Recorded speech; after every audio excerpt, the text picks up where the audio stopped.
Hola, this is Kaipacha with the weekly Pele report for September 29th, 2016.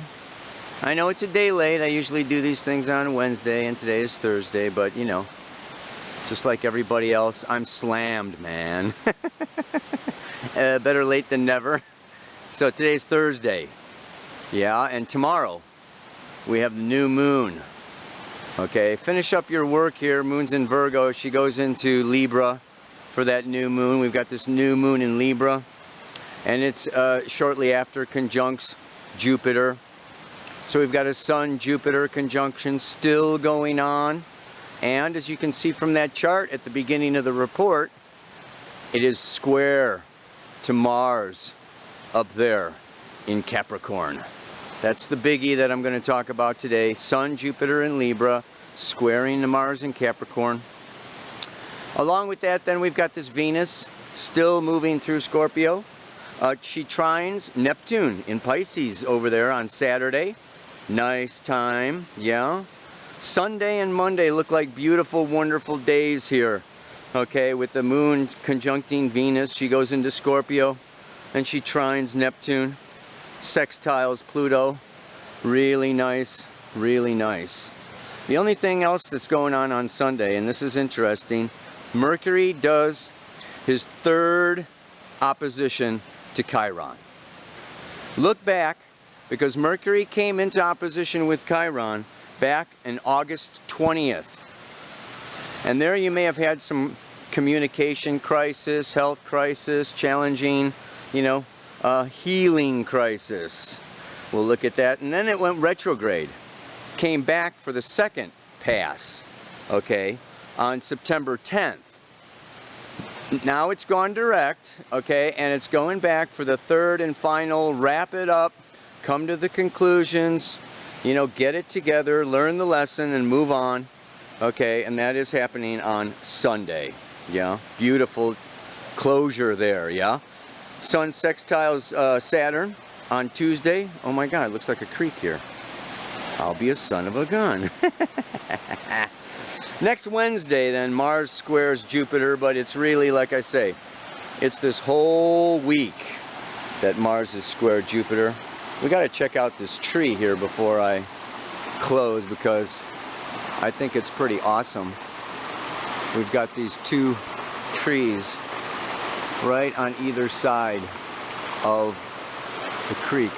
Maybe I'll try to find a spot where you can see these two trees like pillars, yes, allowing the sweetness of the water, yeah, to come right on through their trunks and their roots.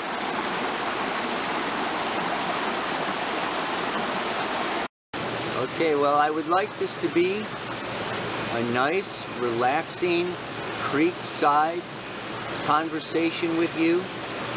But first of all, I'm in the middle of the creek, and secondly, there's about 1 million mosquitoes around here.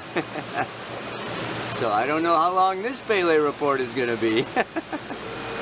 It's always a trade-off, you know. You get the scenery, you know, I could be sitting at a desk, be able to concentrate and focus a little more. But I think it's nice to be out in nature. So, what do I want to say to you today? We are in the middle of the, you know, changing of the ages from Pisces to Aquarius. I am going to be, yeah, first of all, I got to address the 13th sign, because I'm getting too many messages and emails and everything, you know, what about, you know, Ophiuchus? And so I am posting, it'll be either at the beginning or at the end, a photo, okay, of the constellations. It has the ecliptic running right through the middle, and you can see that the tail of the scorpion comes around, and just the toe, okay, the toe of Ophiuchus, okay, is touching the ecliptic, and it's in alignment with Scorpio. There is no 13th sign. You know, the whole difference between the tropical and the sidereal zodiac goes back a long way. And every once in a while, though nothing has changed for many, many, many, many years, some smart scientist will come along, you know, and try to discredit astrology, stir everybody up, okay, bring in a bunch of doubt, and it's just, you know, it's not happening. So forget it. I just posted on Facebook an explanation. My friend Maurice has an astronomy course that you can download if you want to know more about the astronomy. Astrology is not astronomy. Astrology is the oldest art science on planet Earth, and all I can say is that there are divine laws guiding the course of human evolution, and they are reflected in the stars, and they are not about ego-driven, black and white, yes and no, the materialistic science that exists out there today. There are subtle energies and spiritual divine interventions that are just absolutely beyond, okay, you know, this NASA. I mean, you know, NASA even said Pluto was not a planet, okay, a few years ago, all right, and now they got a big outcry from the public, and they changed it back, and they said, well, now Pluto is a planet. I mean, these scientists will come up with one thing after another. Thank God we have astrology. That says we're coming into the age of Aquarius, which does have to do with huge advances in science and technology that will finally, you know, resolve the apparent paradoxes, just like there's quantum physics and Newtonian physics, and they can, you know, they can battle each other. There's astronomy and astrology, and they can battle each other. But, you know, I always go back to my, it's not either or, it's both and more. There's a place for astrophysics and astronomy, and I admire the scientists, they're very intelligent, seeking answers, yes, you know, through their exploration. And there is astrology that looks at the archetypes, the seasons, the underpinnings, and the meanings behind, okay, the apparent physical phenomena. Enough said about that. I want to get on to, well, I mean, and this does have to do with Libra. Libra is an air sign. It has to do with balance, equanimity, yes, warring factions, differing opinions, finding a middle point, a fulcrum, a turning point where everybody wins. And this new moon happening in Libra, it really sets the tone for the next month. So let's look at this next month, because astrologically, Libra has to do with partnership and relationship. I'm going to be talking about masculine and feminine and relationship for the next year. 2015, Jupiter in Leo. We find our purpose, we find ourself, we get creative. 2016, Jupiter goes into Virgo. Refine it, purify it, purge it, correct it, okay? Bring it into the essential, make it useful, relevant, needed. By what? Now Jupiter's gone into Libra, the other. So it's time to come out of ourselves after 6 years, okay, from 2010 to 2016. We've been doing an inner development, and the next 6 years Jupiter moves through the social cosmic signs. So we're at that turning point, and we want to take time at that turning point. Because there's what? Going too far, not going far enough. We can get stuck in Virgo, where we are still insecure. We're not perfect enough, we're not good enough, we're not ready enough. You know, we can't find the perfect partner, and, you know, the perfect person, and reality is not happening, and I'm still, you know, blah, blah, blah, blah. We can go too far out into relationship and partnership, where we lose control, where we become codependent, where we go out of ourselves and we lose that purpose that we found in Leo, and we lose, yes, that creativity, because we've gotten absorbed by the other. So we really want to do this dance, this balance now. And it's not only, okay, just around that. Because what? Mars is moving through Capricorn. This brings up the natural square between Capricorn and Libra, the 10th house and the 7th house. And that is between what? Work, profession, reputation, accomplishment, and ambition. Mars in Capricorn. Sun conjunct Jupiter in Libra. Let's go window shopping. Let's have some conversations. Let's do partnership. Let's have fun. Let's stay in bed a little longer. Let's, you know, da da da da da da. We. And Mars in Capricorn goes, I can't get anything done around here.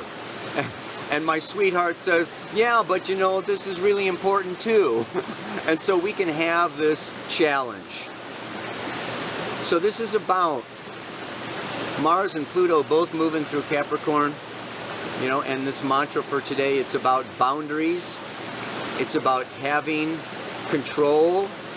We've been really struggling, working our butts off, you know, being kind of, you know, victimized a little bit while Jupiter was in Virgo. It's time to regain and emerge. And we've done this inner work. And part of this inner work is this Mercury opposite Neptune, Mercury opposite Chiron. Spending a little extra time there.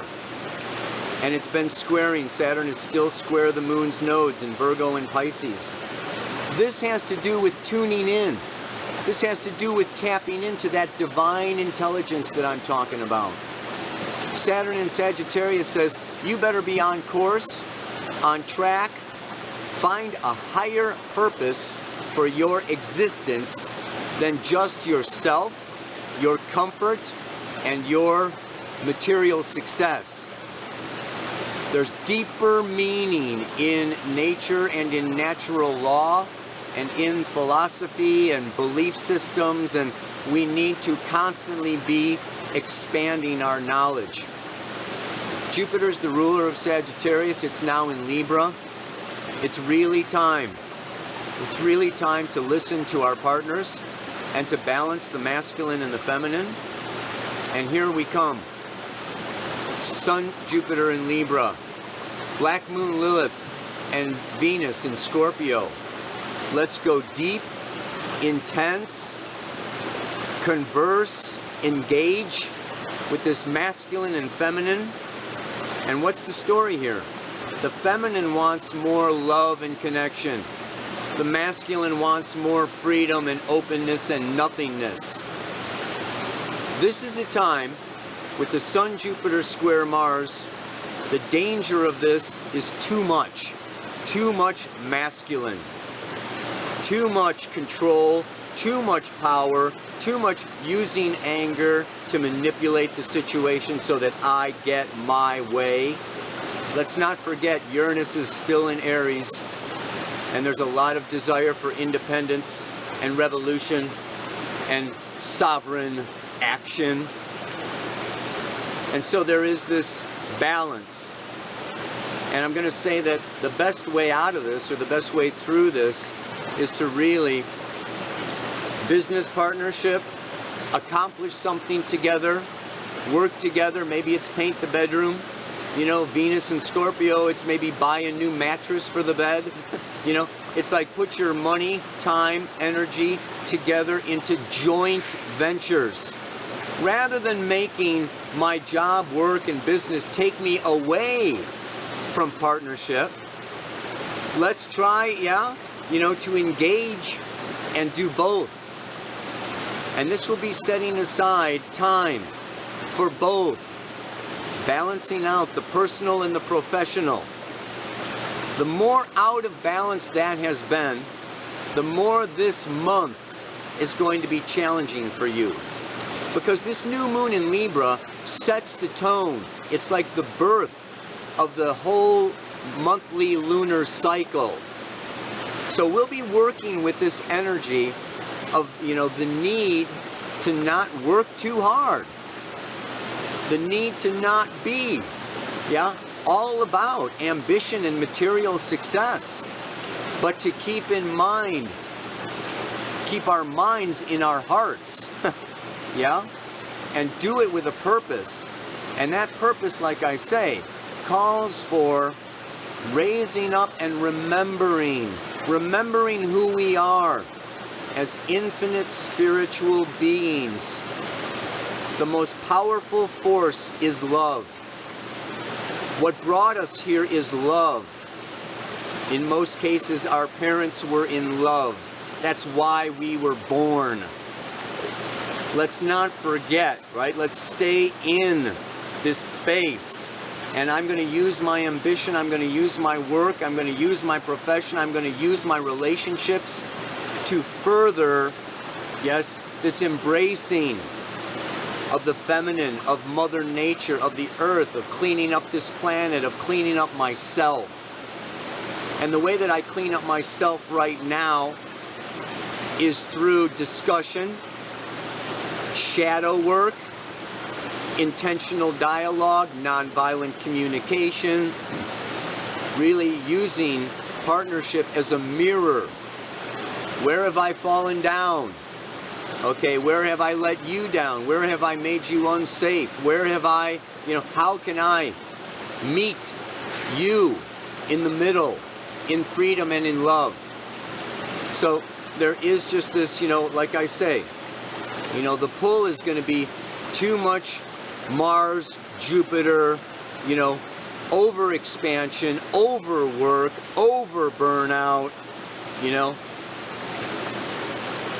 and of course,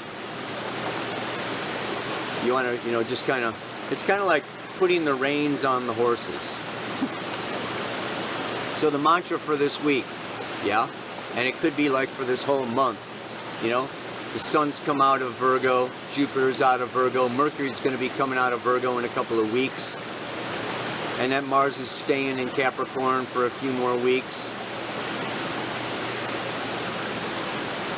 So, the mantra for today is, it's time to bring some order and establish some control. For now I see, it's up to me. For I have heard the call. This Mercury Chiron is like channeling spiritual love energy. If you can still your mind, hear the call of spirit. And very often that call of spirit is now going to be coming through others. Let's not leave others out, okay? Spirit very often talks to us through our partners, whether they're intimate and romantic or business or otherwise, even our enemies. Libra is also our open enemies. They're all mirrors showing us our unconscious programming. So it's time to heal that unconscious programming, rewire our brains, our nervous systems, yes, through Kundalini Yoga or other means, and open more and more and more. It's not either or, it's both and more. It's time to bring some order and establish some control. For now I see, it's up to me, for I have heard the call. That Pisces has been calling us. If we have been listening through this year of purification, we are emerging now out onto the world stage to bring this new paradigm into manifest reality. Oh, yes. Oh my God. And have a good time doing it. This is, like I say, great aspects this weekend. And, it's all good. Namaste. Aloha. So much freaking love.